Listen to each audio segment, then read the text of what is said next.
ఇతర మతాలను అయ్యప్ప మాల డ్రెస్ వేసుకొని, శివమాల డ్రెస్ వేసుకొని క్రైస్తవులపైన దాడులు చేయండి అని చెప్తున్నారా?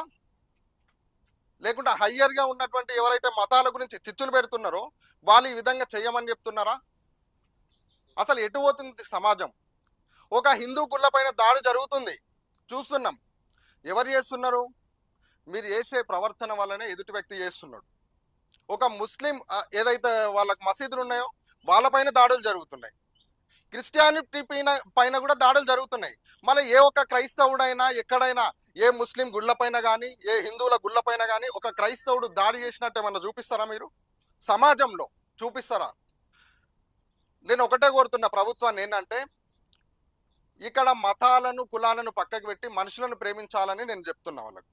ఎందుకంటే ఎక్కడో హయ్యర్ హోదాలో ఉన్నటువంటి హయ్యర్ డిజిగ్నేషన్కు సంబంధించినటువంటి వ్యక్తులు ఆర్ఎస్ఎస్ బ్యాక్గ్రౌండ్ కానీ బజరంగ్ దళ్ కానీ ఇవన్నీ ఏదో నేమ్స్ సంస్థలు పెట్టుకొని మార్చండి. ఇప్పుడు ఒక ఫాస్టర్ ఒక దగ్గరికి మీరు చూసిరా బ్రదర్, ఇక్కడ ఉన్నటువంటి ఫాస్టర్ ఫెలోషిప్ వనపర్తికి సంబంధించిన వ్యక్తులు ఒక్క ఫాస్టర్ ఎక్కడైనా ఏ హిందూ గుడి పైన లేదంటే ఏ ముస్లిం గుడి పైన దాడులు చేసిన దాఖలు కనిపించినాయా మీకు? ఎందుకంటే క్రైస్తవుడు ఏం చెప్తున్నాడంటే, మనుషుల మధ్యలో బతుకుతున్నాం కాబట్టి మనం అందరం ఒకటే, కాకపోతే వాళ్ళని మార్చే ప్రయత్నం చేద్దాం. ఏ విధంగా అంటే, చెడు అలవాట్లకు లోనైతున్నటువంటి వ్యక్తులు ఎవరైతే ఉన్నారో వాళ్ళను మార్చే ప్రయత్నం చేస్తున్నాము.